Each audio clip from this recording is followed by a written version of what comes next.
بڑھائی.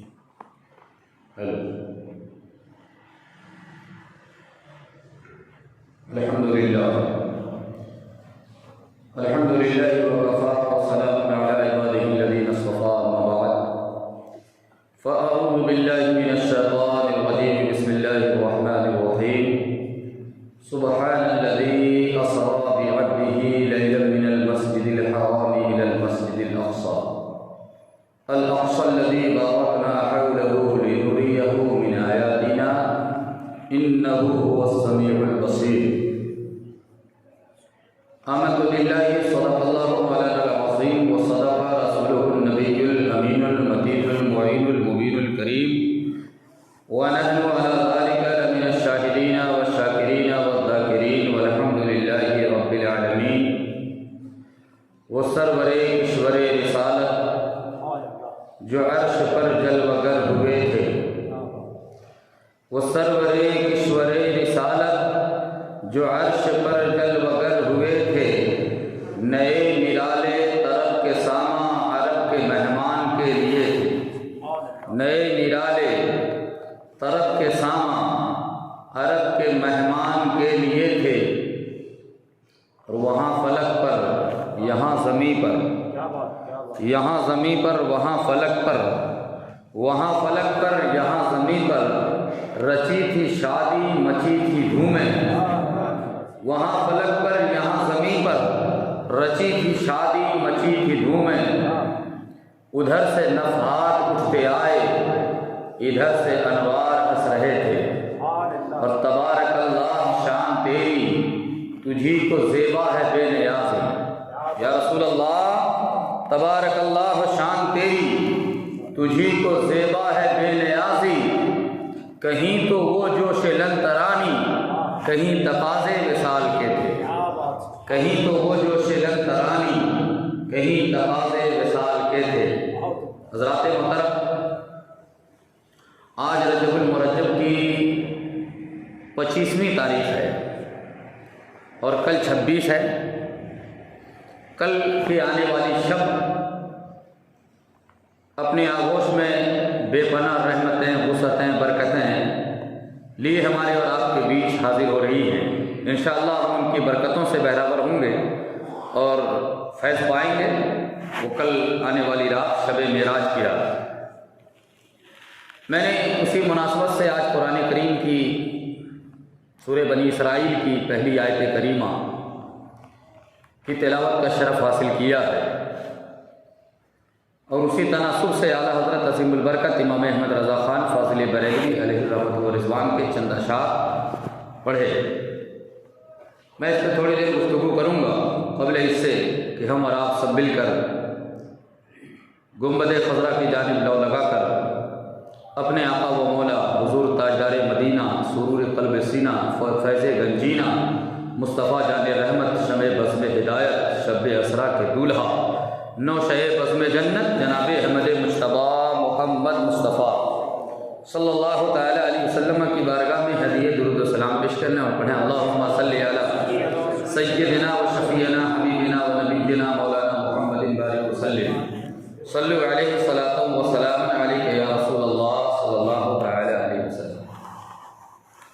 اللہ تبارک و تعالیٰ ارشاد فرماتا ہے سبحان الذی اسریٰ بعبدہ لیلا من المسجد الحرام الی المسجد الاقصی. پاک ہے وہ ذات،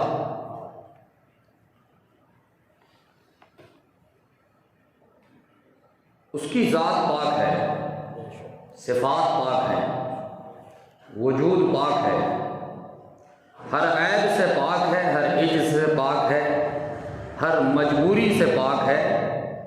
جس ذات کے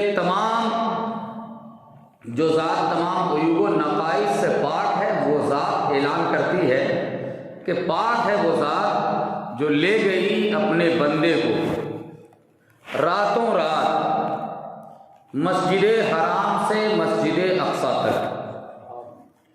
کون مسجد اقصی؟ فرماتا ہے الذی بارکنا حولہ، جس کے ارد گرد ہم نے برکتیں نازل کر رکھی. کیوں سفر کرایا ہے؟ تو فرماتا لنریہ من آیاتنا نشانیاں، اپنی آیتیں دکھائیں۔ انہ هو السمیع البصیر، اللہ ہر چیز کو دیکھنے والا اور سننے والا۔ حضرات، کل کی آنے والی شب وہ مبارک شب ہے کہ جس میں اللہ تبارک و تعالی نے اپنے پیارے محبوب دانائے غیوب جناب احمد مجتبیٰ محمد مصطفیٰ صلی اللہ تعالی علیہ وسلم کو اپنے قرب خاص میں بلایا اور اپنی ذات کا دیدار کرایا۔ محبوب و محب میں راز و نیاز کی باتیں ہوئی۔ پھر اللہ نے ہم گنہگاروں کے لیے اپنے پیارے حبیب صلی اللہ تعالی علیہ وسلم کو ایک عظیم تحفہ نماز کا عطا فرمایا۔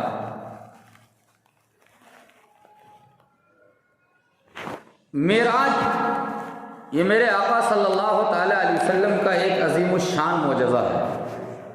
کیا ہے؟ معجزہ ہے۔ اور معجزہ کرامت، استدراج، جادو، آیت، یہ چند الفاظ ہیں اصطلاح میں کہ جو عقل سے ماورا ہے اور عقل وہاں تک نہیں پہنچتی ہے۔ اس کو یوں سمجھیے کہ کوئی کام عادت کے خلاف اور بغیر کسی واسطے کے، عادت کے خلاف اور بغیر کسی واسطے کے کسی فعل کا صدور ہو جائے، کوئی امر ظاہر ہو جائے، تو دیکھنا یہ ہے کہ وہ امر کس ذات سے ظاہر ہے۔ اللہ کی ذات سے ظاہر ہے، انبیاء کی ذات سے ظاہر ہے، اولیاء کی ذات سے ظاہر ہے، یا کافرین و مشرکین سے ظاہر ہے۔ تو کس سے یہ امور ظاہر ہو رہے ہیں؟ تو الگ الگ ذاتوں سے ظہور کا الگ الگ نام بھی ہے۔ اگر بغیر کسی واسطے کے اور عقل کے خلاف کوئی ایسا کام اللہ کی ذات سے صادر ہو تو اسے آیت کہتے ہیں، اسے آیت کہتے ہیں۔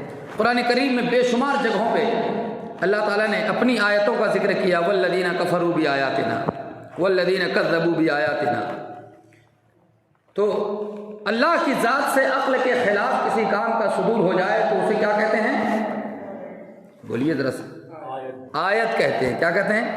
ایک آیت تو وہ قرآن کی آیت کو کہتے ہیں، اور ایک آیت اس آیت کو کہتے ہیں جو اللہ سے عقل کے خلاف۔ اب عقل ہماری کیا کہتی ہے کہ انسان کا وجود، انسان کی پیدائش بغیر ماں باپ کے ملن کے بچے کا جنم نہیں ہو سکتا۔ ماں باپ کا، ایک مرد و عورت کا ملن ہو تو پھر بچے کا وجود ہوگا، اور یہی عادت ہے، یہی طریقہ ہے، اور یہی عقل کا تقاضا ہے۔ لیکن اللہ تبارک و تعالیٰ نے حضرت آدم علیہ السلام کو بغیر کسی ماں کے، بغیر کسی باپ کے پیدا فرمایا۔ تو یہ عادت کے خلاف بھی ہے، عقل کے خلاف بھی ہے۔ تو اللہ کی یہ آیت ہے۔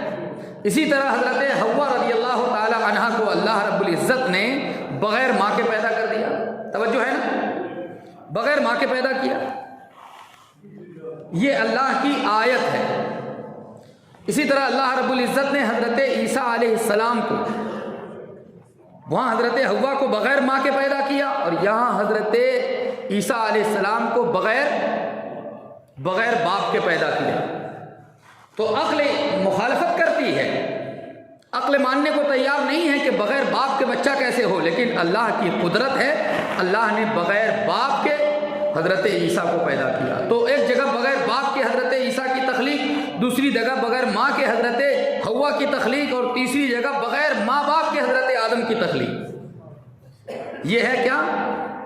اللہ کی آیت۔ اب اگر آپ نے اسے سمجھ لیا ہے تو ایسا ہی کام اگر کسی نبی سے صادر ہو جائے، ایسا امر کسی نبی سے صادر ہو جائے، ایسا فعل کسی نبی سے صادر ہو تو اسے آیت نہیں، اسے معجزہ کہتے ہیں، اسے معجزہ کہتے ہیں۔ جیسے حضرت موسیٰ علیہ السلام زمین پہ لاٹھی ڈال دیتے، اپنی لاٹھی، اپنا عصا ڈال دیتے تو فَإِذَا هِيَ حَيَّةٌ تَسْعَىٰ، قرآن کہتا ہے کہ جب وہ لاٹھی زمین پہ ڈال دیتے تو وہ دوڑنے والا اژدہا بن جاتا تھا۔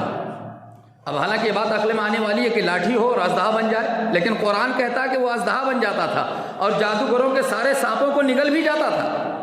اور پھر جب حضرت موسیٰ علیہ السلام سے رب فرماتا خذھا ولا تخف سنعیدھا سیرتھا الاولی، اسے پکڑ لو ڈرو مت، تمہارے ہاتھ میں جب یہ آئے گی تو پہلی صورت اختیار کر لے گی۔ تو پھر حضرت موسیٰ علیہ السلام اسی لاٹھی کو جسے زمین پہ ڈالتے اژدہا بن جاتا، سارے سانپوں کو نگل جاتا، اور موسیٰ علیہ السلام ہاتھ لگاتے تو پھر لاٹھی کی لاٹھی ہوتی۔ تو حضرت موسیٰ علیہ السلام سے ایسے امر کا صدور کہ لاٹھی زمین پہ ڈالے تو اژدہا بن جائے، یہ معجزہ ہے۔ حضرت عیسیٰ علیہ السلام قم باذن اللہ کہہ دیتے تو مردہ زندہ ہو جاتا۔ حضرت عیسیٰ علیہ السلام ایک مادر ذات اندھے کے آنکھ پہ اگر ہاتھ پھیر دیں تو آنکھ مل جاتی تھی۔ حضرت موسیٰ علیہ السلام بغل میں ہاتھ دباتے اور یہاں سے نکالتے تو سورج کی طرح چمکنے لگتا تھا۔ یہ سب کیا ہے؟ معجزہ ہے۔ اور میرے آقا، تھوڑا سا اپنے نبی پر کی بات بھی دیکھتے ہیں۔ میرے آقا صلی اللہ تعالیٰ علیہ وسلم زمین پہ رہیں اور 14ویں کی رات ہو، چاند آسمان پہ چمک رہا ہو، دمک رہا ہو، اپنے پورے آب و تاب کے ساتھ چمک دمک رہا ہو، اور مصطفیٰ زمین سے اشارہ کر دیں تو چاند مصطفیٰ کے اشارے سے اپنے سینے کو چیر کر 2 ٹکڑوں میں بٹ جائے۔ عقل ماننے کو تیار نہیں ہے، لیکن ہوا ہے کہ نہیں ہوا ہے؟ ہوا ہے کہ نہیں ہوا؟ عقل کے خلاف مصطفیٰ زمین پہ ہے۔ خیبر کے قریب ایک مقام ہے، مقام صحابہ۔ مصطفیٰ یعنی رحمت صلی اللہ تعالیٰ علیہ وسلم آرام فرما رہے ہیں حضرت مولا علی کی گود میں۔ مولا علی کی عصر کی نماز قضا ہو گئی، مولا علی کے آنکھوں سے آنسوؤں کے قطرات جاری ہو گئے۔ مولا علی نے سورج کو جب ڈوبتے ہوئے دیکھا تو آنکھیں اشکبار ہو گئیں۔ میرے مصطفیٰ کے چہرے والضحیٰ پہ وہ آنسو کے چند قطرات پڑے۔ مصطفیٰ نے آنکھیں کھولی اور پوچھا ایو شہین تبکی کا یا علی ضربک احد او شتمک، علی رونے کی وجہ کیا ہے، رونے کا سبب کیا ہے؟ تو حضرت علی نے فرمایا کہ جس نماز کی تاکید قرآن میں آئی ہے حافظوا علی الصلوات والصلاۃ الوسطی وقوموا للہ قانتین، نمازوں کی محافظت کرو اور خاص طور سے بیچ والی نماز عصر کی محافظت کرو۔ یا رسول اللہ میری وہ نماز قضا ہو گئی ہے۔ اب آئیے اپنے نبی کی شان دیکھیں۔ میرے مصطفیٰ نے فرمایا علی تم نے میری محبت میں نماز قضا کی ہے، میری محبت میں۔ علی تیرے دامن محبت پہ یہ داغ نہ آنے دوں گا کہ علی نے نبی کی محبت میں نماز چھوڑی ہے۔ اے علی اگر تو میرا چاہنے والا ہے تو سورج بھی میرا چاہنے والا ہے۔ اے علی اگر تو میرا ماننے والا ہے تو سورج بھی میرا ماننے والا۔ علی تو میرا نیاز مند ہے تو سورج بھی میرا نیاز ہے مند ہے۔ میرے مصطفیٰ نے انگلی کا اشارہ کیا اور ڈوبا ہوا سورج مقام صحابہ میں پلٹ آیا۔ پھر حضرت مولا علی نے نماز ادا کی۔ میں واقعہ بتانا مقصود نہیں، لیکن اشارہ کر رہا ہوں تاکہ آپ سمجھ سکیں۔ مصطفیٰ نے چاند کے 2 ٹکڑے کیے، مصطفیٰ نے سورج کو نکالا اور مصطفیٰ نے حکم دے دیا پیڑ کو کہ آؤ میرے قریب آؤ۔ تو پیڑ اپنی جڑ کے ساتھ اکھڑ کر مصطفیٰ کے قدم ناز پہ آ کر سجدہ کرنے لگا۔ مصطفیٰ جان رحمت صلی اللہ تعالیٰ علیہ وسلم کے صحابی صلح حدیبیہ کے موقع پر جب پیاسے ہوئے اور حضرت ابو ہریرہ نے عرض کیا یا رسول اللہ پانی ختم ہو گیا ہے، میرے مصطفیٰ نے ایک کٹورا منگایا جس میں تھوڑا سا پانی تھا۔ مصطفیٰ نے اپنا ہاتھ اس میں ڈالا، اپنا ہاتھ ڈالا تو کئی چشمے ابل پڑے اور تمام صحابہ نے پیا، تمام صحابہ نے وضو کیا، تمام صحابہ نے غسل کیا، تمام کے جانوروں نے پیا اور جانوروں کے لیے اشتاق کر لیا گیا۔ تو یہ سب عقل کے خلاف ہے، عقل کے خلاف ہے، مگر مصطفیٰ نے کیا ہے کہ نہیں کیا؟ ارے مصطفیٰ نے کیا ہے کہ نہیں کیا؟ کیا ہے۔ تو اسے کیا کہتے ہیں؟ کیا کہتے ہیں؟ اسے معجزہ کہتے ہیں۔ اب اگر آپ نے معجزہ کو سمجھ لیا تو معراج بھی میرے مصطفیٰ کا ایک معجزہ ہے، معجزہ۔ اور معجزہ کہتے ہی اسے ہیں جو بات عقل میں آنے والی نہ ہو، عقل میں آنے والی نہ ہو۔ لیکن معراج کو سمجھنے کے لیے عقل کی ضرورت نہیں ہے، معراج کو سمجھنے کے لیے عشق کی ضرورت ہے، عشق کی ضرورت ہے۔ اور ہم اہل عشق ہیں، عشق سے کام لیتے ہیں، کیونکہ عقل تو گمراہ کر دیتی ہے مگر عشق کام کر جاتا ہے۔ نہیں سمجھ میں آئی بات؟ عقل تو